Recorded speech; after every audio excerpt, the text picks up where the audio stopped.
This is a continuation of Damned If You Don't by Randall Garrett, comprising Part 3 and the end. Bending's mind simply refused to function during the drive back to the city.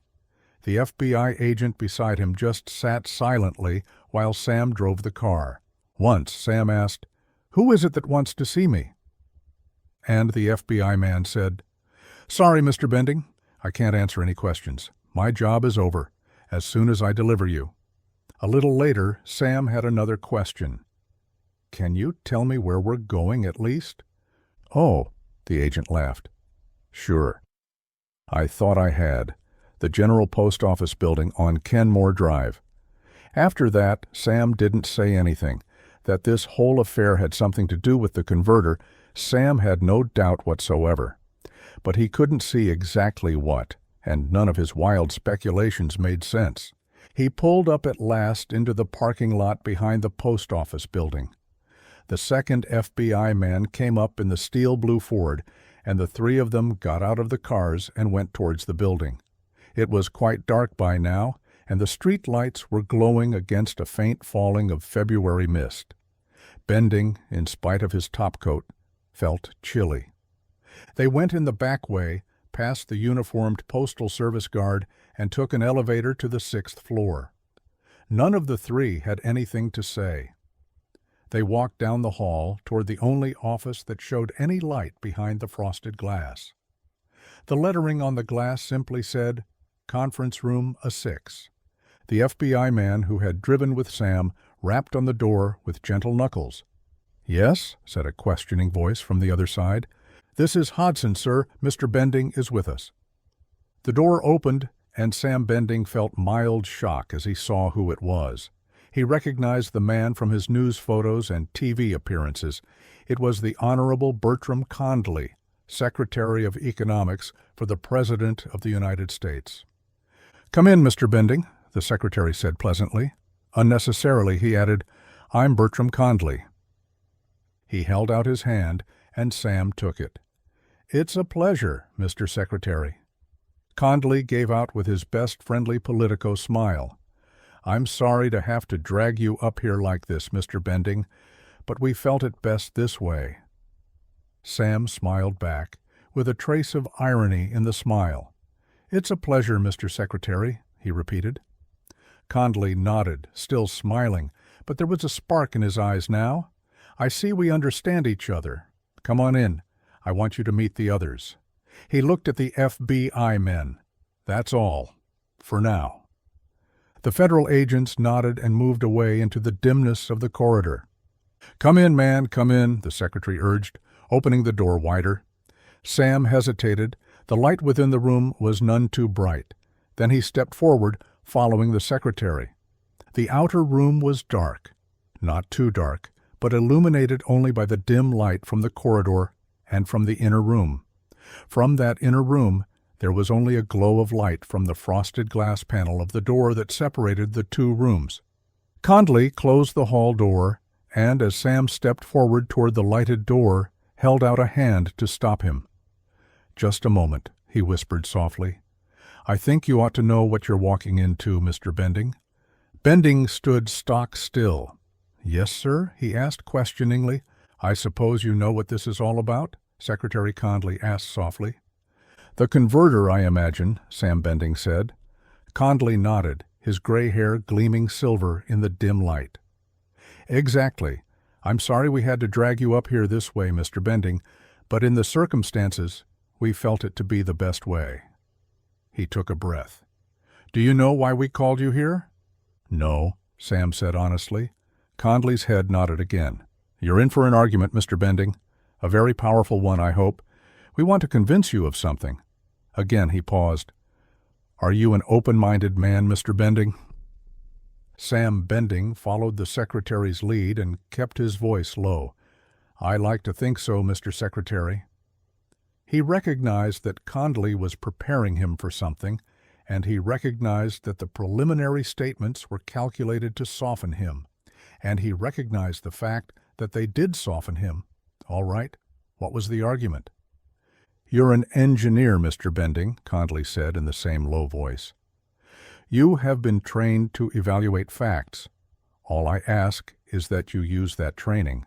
Now let's get in there before Tovarish Artomonov begins to think we might be stalling him."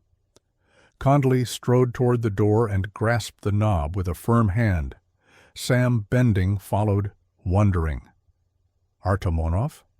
Who was Artomonov? The Secretary of Economics had indicated, by his precise enunciation of Tovarish, that the man was a Russian, or at least a citizen of one of the Soviet satellites.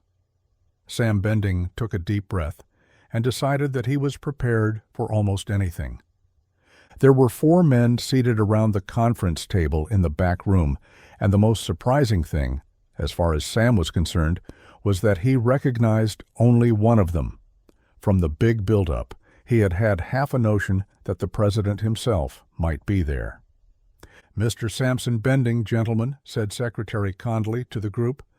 They all rose and made half-hearted attempts to smile, but Sam could see that they were watching him as though he had a live grenade in his pocket. "Mr. Bending, I believe you know, Mr. Richard Olcott," the secretary said. Bending gave the Power Utilities executive a sardonic smile, which was returned by a solemn nod of the head. "Sure I know you, you crook," Bending thought.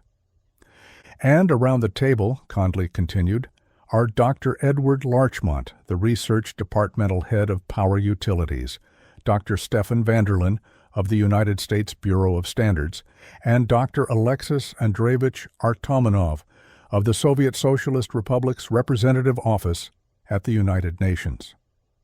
Sam Bending managed not to blink in astonishment as the last man was introduced, a feat which took every milligram of his self-possession. He recognized the name A. Artomonov, head of the United Nations International Trade Bureau. What was he doing here? "If you'll sit down, Mr. Bending," Condley was saying, "we can get to business." Bending sat down, and the others sat with him. "May I say something before we go any further?" Sam Bending asked. "May I say that I think this is a rather irregular method of doing things, and that I think I ought to see my lawyer." Secretary Condley's eyes narrowed, just the slightest. He was a heavy, jowl-faced, graying man who was known for his firmness in his official capacity.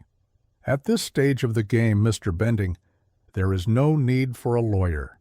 We merely want to explain something to you. We want you to get all the data. If afterwards you still want your lawyer, you'll be perfectly free to call him. Right now, we want you to listen with an open mind." Bending thought it over. "All right, go ahead." "Very well. First, I'll agree that all this may seem a bit high-handed, but time was, and is, getting short." He glanced at Olcott, and the glance was not all friendliness. "The government was notified about this almost too late. We have had to act fast, almost too fast." "I notified the government as soon as I was sure of my facts," Olcott said, completely unflustered. "That's as may be," Condley said. "The point is that we now have the problem on our hands, and we must find an equitable solution." He took a gold fountain pen from his pocket, and his strong, thick fingers began toying with it while his eyes remained on Sam Bending. "The fact that you have applied for a patent makes it imperative that we get the situation under control immediately." Before Sam could answer, there was a knock on the outer door that came clearly into the rear room. Secretary Condley rose without saying a word and went out. Dr. Larchmont, the Power Utilities physicist, decided to make small talk to bridge the hiatus. "That's a really beautiful piece of machinery you've built, Mr. Bending. Really remarkable." He was a small, flat-faced man with a fringe of dark hair around his otherwise naked scalp. Sam looked a little startled. "You mean you opened a converter up?" Larchmont nodded. "I presume you are referring to the fusing device. We X-rayed the thing thoroughly before we opened it. These days, many devices are rigged to be self-destroying, but that, in itself, is a specialized field. Most of them are traps that are rather easy to get around if one is expecting them and knows how to handle them. But the converter itself, if I may say so, is one of the most original and elegant devices I have seen in many a day." "Thanks," said Bending, with a touch of bitterness in his voice. The door opened at that moment, and Secretary Condley came in, followed by a tall, round-faced man with dark wavy hair and clear brown eyes. "Jim," Sam said in surprise. The man was James Luckman, Sam Bending's business manager. "Hello, Sam. What's this all about? The FBI men who picked me up said I wasn't under arrest, but I had a hunch it was about as close as you can come without actual arrest." Sam nodded. "Funny, I had that impression too." He looked at Condley. "What's the idea, Condley?" "Jim doesn't know anything about this." The secretary managed to look unoffended at Bending's tone. "Possibly not. We can't be sure, of course, but frankly, I'd be willing to accept your word." He paused. "But you're not a businessman, Mr. Bending?" He made it only half a question. "Number, I leave that sort of thing up to Jim." "Oh, I don't say I'm completely ignorant of the field. It's just that I'm not particularly interested, that's all." "Why should I be?" He went on, half belligerently. "I've known and trusted Jim for years. He knows his business. I know my science. I know enough to be able to check the account books, and he knows enough to be able to understand a technical report. Right, Jim?" Luckman looked bewildered. "Sure, Sam." "But what's all this leading up to? I don't get it," he frowned suddenly. "Has someone accused me of cheating you?" No, Condley said rapidly. "Of course not. Nothing like that." He looked sharply at Luckman. "Do you know anything about the converter?" Jim Luckman glanced at Bending before replying. Bending's face remained expressionless. "Go ahead, Jim," he said. "Square with him." Luckman spread his hands. "I know that Sam was working on something he called a converter. I don't know anything more about it than that. Sam keeps his ideas secret until he gets them to a marketable stage, which is all right with me. I have enough work to do handling the stuff he's already patented without worrying about anything that isn't saleable yet. So?" Condley nodded, then gestured toward a chair. "Sit down, Mr. Luckman." "Do you know these other gentlemen?" he asked rhetorically. He proceeded to introduce the others. Sam Bending noted with satisfaction that Luckman looked rather puzzled when the Russian was introduced. Condley himself sat down again and said, "Well, we're all here. We're not going to make this formal, gentlemen, but I hope it won't develop into a heated argument either. Let's try to keep our tempers." First, as to the converter itself. We all know, with the possible exception of Mr. Luckman, what it does, but for his benefit, we'll go over that. The converter, by means of what Dr. Larchmont has been wont to call a very elegant method, produces electrical power directly from the fusion of hydrogen into helium. A pilot model, with a total volume of a little more than 1 1/4 cubic feet, is capable of turning out up to 500 horsepower, either DC or AC, in a wide range of frequencies. The voltage can be regulated from 0 to 1,000 volts by simply setting a dial. The device is powered by using ordinary water as fuel.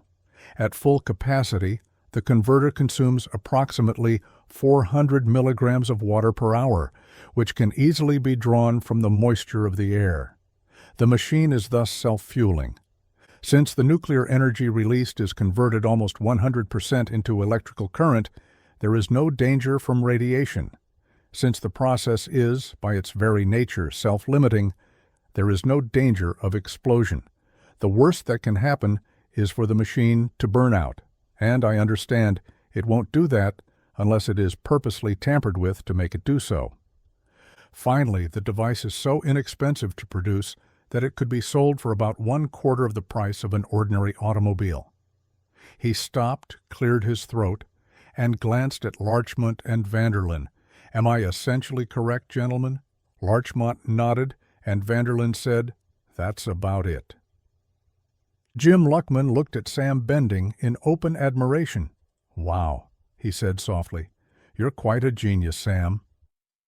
"Very well, gentlemen," Condley continued. "We know what this device will do on a physical level. Now we must consider what it will do on an economic level. Have you considered what would happen if you put the converter on the market, Mr. Bending?" Certainly, Bending said, with an angry glance at Olcott. The power utilities would lose their pants. So what? I figure that any company which tries to steal and suppress inventions deserves a licking.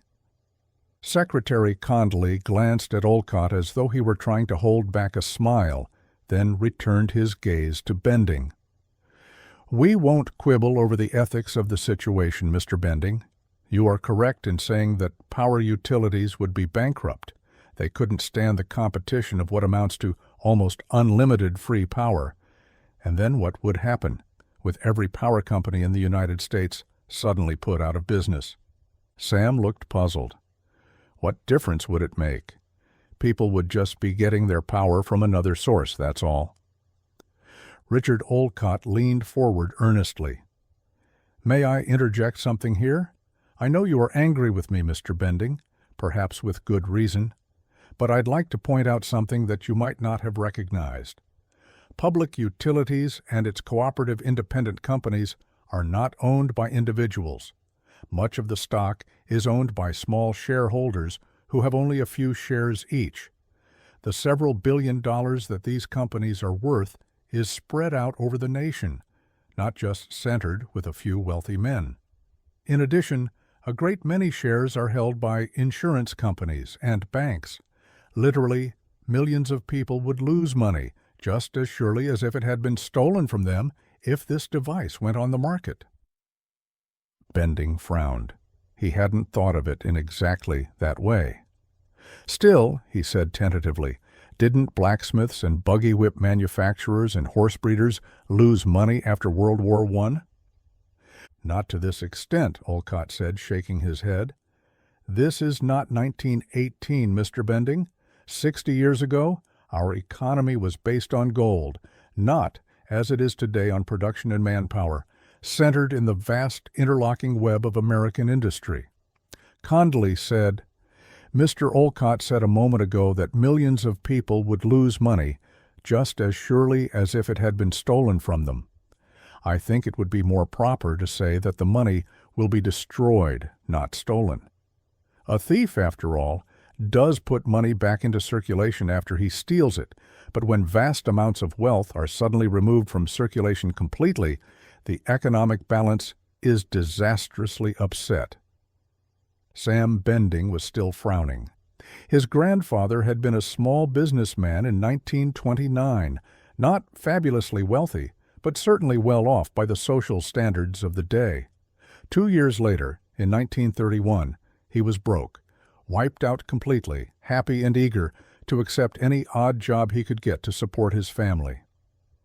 Sam's father had had to leave school during the 30s and go to work in order to bring in enough money to keep the family going.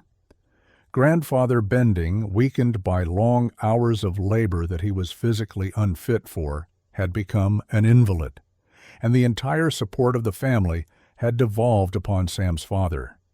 He could remember his dad talking about the bread lines and the free soup kitchens. He could remember his grandmother, her hands crippled by arthritis, aggravated by long hours at a commercial sewing machine in a clothing center sweatshop, just so she could bring in that little extra money that meant so much to her children and her invalid husband. Could one invention bring all that back again? Could his own harmless-looking converter plunge millions back into that kind of misery? It seemed hardly possible, but Sam couldn't banish the specter of the Great Depression from his mind. Just how far-reaching would this economic upset be, he asked Condley. Condley had taken out his gold fountain pen again and was rolling it between his palms. Well, that's a question with a long answer, Mr. Bending. Let's begin small and watch it spread. Banks are pretty safe today, aren't they? The Federal Deposit Insurance Corporation insures all depositors for deposits up to $20,000 now. A bank is hedged in by so many legal fences that it is almost impossible for one to fail in the same way that they failed all over the country in the early 30s. Even if one does fail through the gross mismanagement or illegal activities of its governing board, the depositors don't get excited. They know they're covered. There hasn't been a really disastrous run on a bank for more than 30 years. But banks don't just keep their money in vaults, they invest it, and a significantly large percentage of that money is invested in power companies all over the nation. In an attempt to keep their heads above water, those banks would be forced to make up tremendous losses if power utilities failed overnight. It would force them to draw in outstanding loans for ready cash. It would mean turning in United States savings bonds, which would put a tremendous strain on the government. In spite of that, most banks won't be able to stay solvent because their other capital investments will be dropping rapidly in value. As Mr. Olcott said, our monetary system isn't based on gold, but on production and goods. If power utilities and its members fail, you and your machine will have destroyed, made worthless, several $billion worth of machinery and equipment. You will have thrown tens of thousands of people out of work. You will have cut the underpinnings from beneath the American dollar, and it won't stop there. What will happen to the companies that build the dynamos and the boilers and the atomic plants for the power companies? What will happen to the copper industry when the need for millions of miles of copper wire vanishes?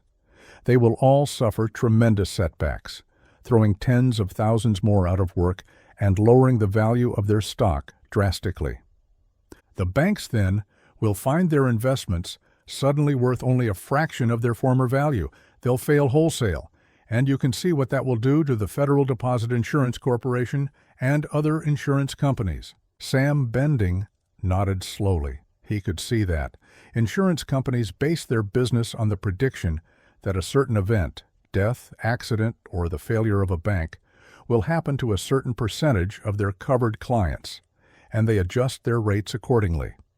But something that would change a 5% failure rate to a 50% failure rate would break the company, and the unemployment rate would go up even higher. And Sam thought of something the secretary hadn't even mentioned: state and federal unemployment insurance. What would that drain do to the treasuries of the various governments involved? Sam Bending felt as if the thing were snowballing on him. Where would the state and federal governments get that money?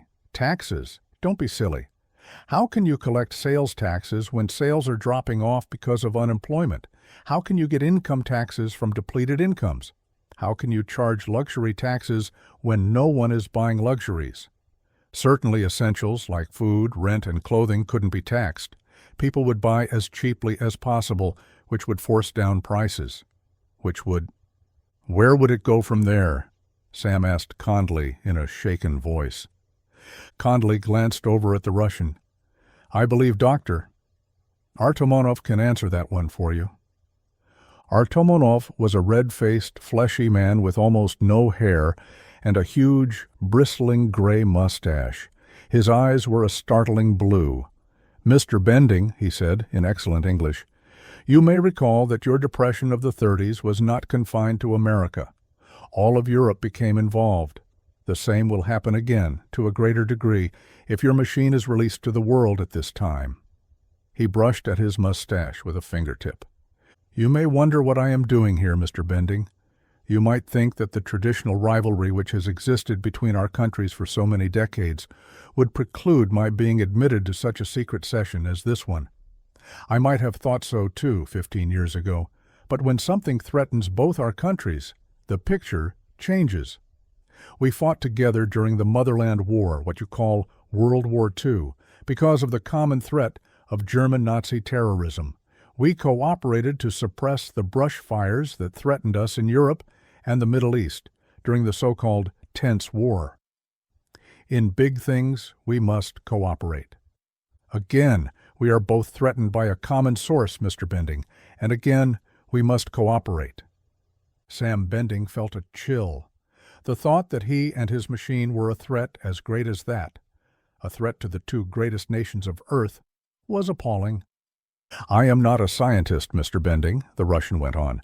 My title comes from a degree in economics and political science, not in physical science. As soon as this machine was demonstrated to me, however, I could appreciate its power, not only physically, but economically. I immediately contacted my superiors in Moscow to discuss the problem.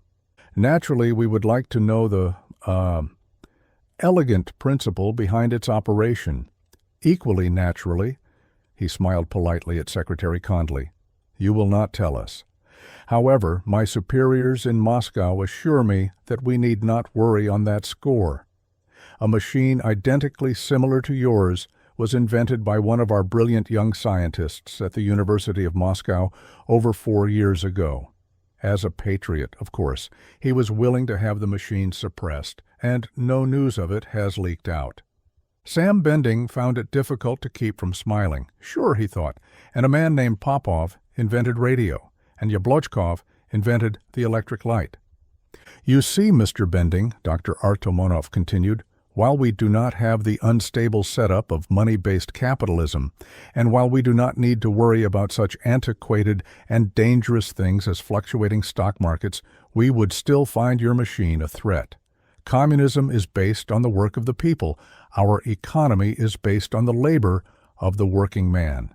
It is thus stable because every man must work. But we too have a vast power network, the destruction of which would cause the unemployment of millions of our citizens.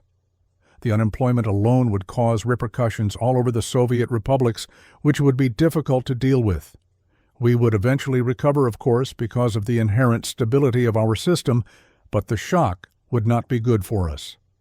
The same thing would happen in every industrialized nation on earth, Artomonov went on. In my work with the United Nations, I have studied just such problems. European governments would fall overnight. In Germany, in the 1920s, it was cheaper to burn bundles of 1-mark notes than it was to buy firewood with them. Such things will be repeated, not only in the Germanys, but all over Europe. Some countries, of course, will not be so drastically affected.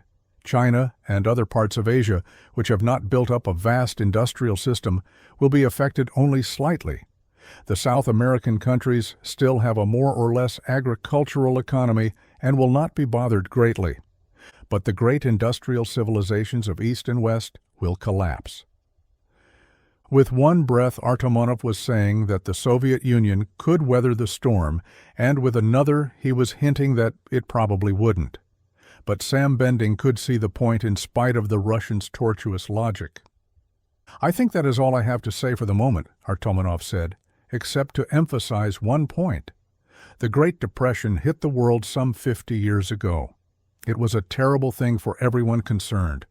But it was as nothing at all, a mere zephyr of ill wind, compared to what the Depression of the 80s will be if your machine goes on the market. There was silence for a minute. Sam Bending was thinking hard, and the others could see it, and they knew there was no point in interrupting at that moment. Just a second, Sam said. There is one thing that I don't really quite see. I can see that the situation you outline would develop if every power plant in America or in the Soviet Union or Europe were to be suddenly replaced by converters. I can see that chaos would result. He paused, marshaling his thoughts, then went on with a tinge of anger in his voice. But that's not the way it will work. You can't do a thing like that overnight. To mass produce, the converter will take time. Factories will have to be tooled up for it, and all that. And distribution will take time. It seems to me that there would be plenty of time to adjust. Condley started to say something, but Dr. Artomonov burst in explosively. Don't you see, Mr. Bending? The threat of the machine is enough, even here in your own country. Just the knowledge that such machines were to be made at some time in the immediate future would have a disastrous effect. Who would invest in power utilities if they knew that within a short time it would be bankrupt? No one would want to buy such stock, and those who had it would be frantically trying to sell what they had. The effect on the banking system would be the same as if the machine were already being used. Your Mr. Roosevelt pointed out that fear was the problem. Bending frowned puzzledly. I don't see. He was interrupted by Dr. Larchmont. Let me see if I can't give you an analogy, Mr. Bending. Do you know anything about the so-called nerve gases? Some, admitted Sam. Most of them aren't gases. They're finely dispersed aerosols. Larchmont nodded. Have you any idea how much it takes to kill a man? A drop or so of the aerosol on the skin is enough, I understand. That's right. Now, how can such a minute amount of poison damage a human being? Bending began to get a glimmer of what the man was driving at. Well, I know that some of them suppress the enzymic action with acetylcholine, which means that the nerves simply act as though their synapses had been shorted through. It only takes a small percentage of that kind of damage to the nerve fibers to ruin the whole nervous system. The signals get jammed up and confused, and the whole mechanism ceases to function. The victim dies. Larchmont nodded. Now, as I understand it, our banking system is the vital nerve network of our economy, and our system is built on credit, faith, if you will. Destroy that faith, even a small percentage of it, and you destroy the system. If your machine were to go on the market, there would be no more faith in the present utility system. Their stocks would be worthless long before your machine actually put them out of business. And that would hit our banking system the same way a nerve gas hits the nervous system. And the victim, the American economy, would die. And the nation, as a nation, would die with it. I see, said Bending slowly. He didn't like the picture at all. It was more frightening than he cared to admit, even to himself. He looked at his business manager. "What do you think, Jim?" he asked softly. He knew he could depend on Luckman. Jim Luckman looked worried. "They're right, Sam. Clean, dead right. I know the investment pattern in this country, and I have an idea of what it must be abroad. This country would be in the middle of the worst depression in its history. At least we had federal help during the 30s, but there won't even be a United States government if this hits. Nor, I think, will there be a Soviet government, in spite of what Dr. Artomonov's personal beliefs may be. Significantly, the Russian economist said nothing. Sam Bending closed his eyes. "I've worked on this thing for years," he said tensely. It means something to me. I invented it. I perfected it." His voice began to quaver just a little. "But if it's going to do all that..." He paused and took a deep breath. "All right, I'll smash my apparatus and destroy my plans and forget about it." Jim Luckman looked at Secretary Condley. "I don't think that would be fair. Sam's worked hard on this thing. He deserves recognition, and the people of Earth deserve to get this machine somehow. Can't something be worked out?" "Certainly," said Condley. "In some countries and in some eras, dangerous inventions were suppressed by the simplest method. If it was discovered in time, the inventor was executed summarily, along with anyone else who knew the secret, and the invention was destroyed. The United States isn't that kind of country." He looked down at his hands and the gold pen again before he went on. "Please don't misunderstand, Mr. Bending. We are not trying to keep the converter under wraps forever. In the first place, I don't think it would be possible. What do you think, Dr. Vanderlyn?" The Bureau of Standards man said, "I doubt it. Granted, the converter is not something one would accidentally stumble across, nor automatically deduce from the previous state of the art. I'll admit frankly that I doubt if I would ever have thought of it, but I doubt gravely that it is so unique that it will never be rediscovered independently."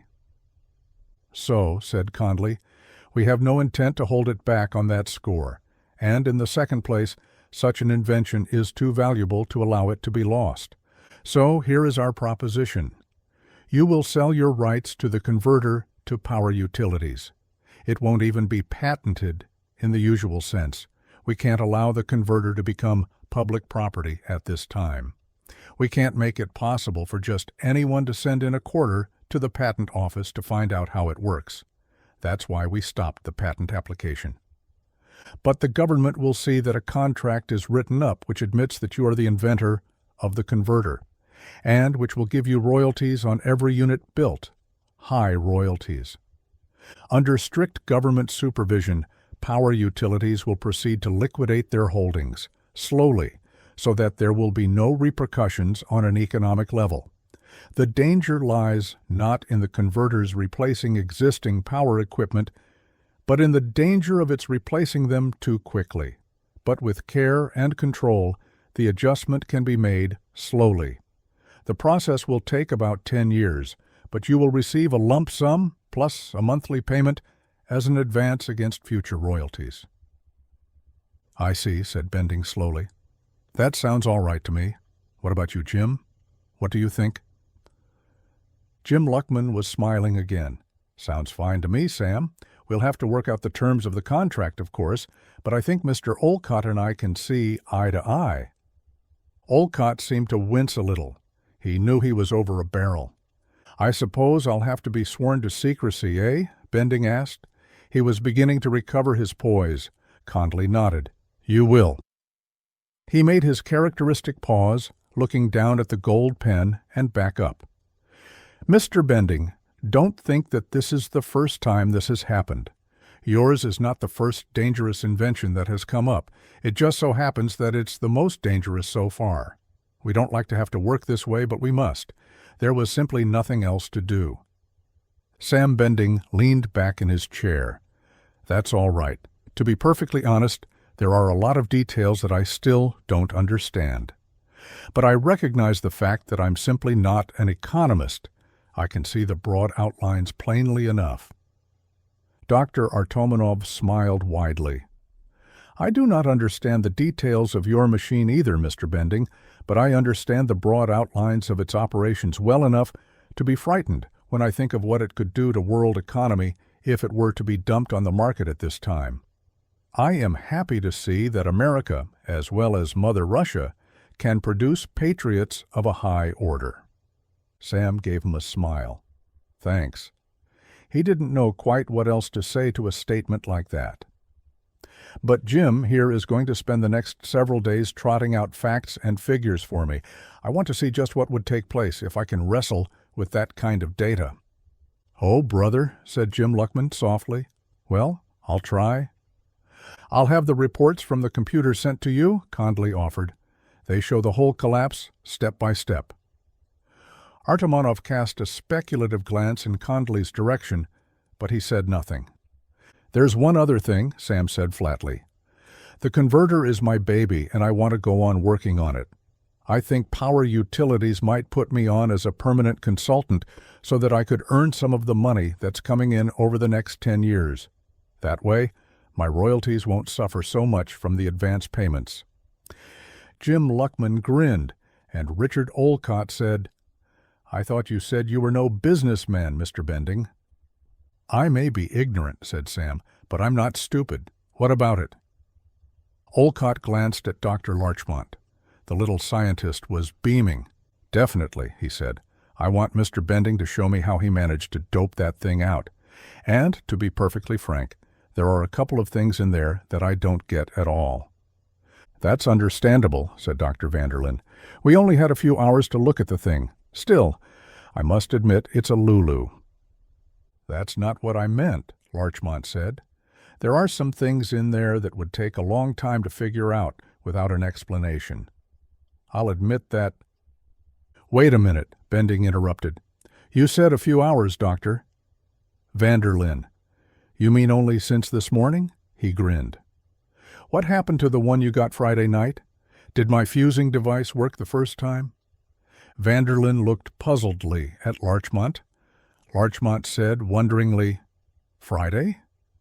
You mean you had 2 pilot models?" Olcott said, "Where was the other? We checked your power drain and saw you weren't using any at your house, so—" "I had 3 models," Bending said. "I've got one left in my car. You took one from my house, and the third was taken from my lab sometime Friday night. Somebody has it." Condley said, "Dr. Artomonov, do you know anything about this?" The Russian shook his head. "Nothing." He looked plainly frightened. "I assure you my government knew nothing of this." Condley leaped to his feet, said, "Where are those FBI men?" and ran out the door. "The black market," said Bending softly. "They found out somehow." "And they've had 3 days to study it," Larchmont said. "It's too late now.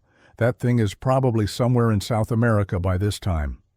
Artomonov stood up, his face oddly pale. "You must excuse me, gentlemen. I must get in touch with Moscow immediately." He strode out of the room. The 4 men remaining in the room just stared at each other for a long moment. There wasn't much else they could do. The end. Best audiobooks for free hopes that you have enjoyed this production of Damned If You Don't by Randall Garrett. Please subscribe to our channel on YouTube and Rumble, as your subscription is the support we need to create more great free content. Please look to our website at bestaudiobooksforfree.com for a complete list of our audiobooks.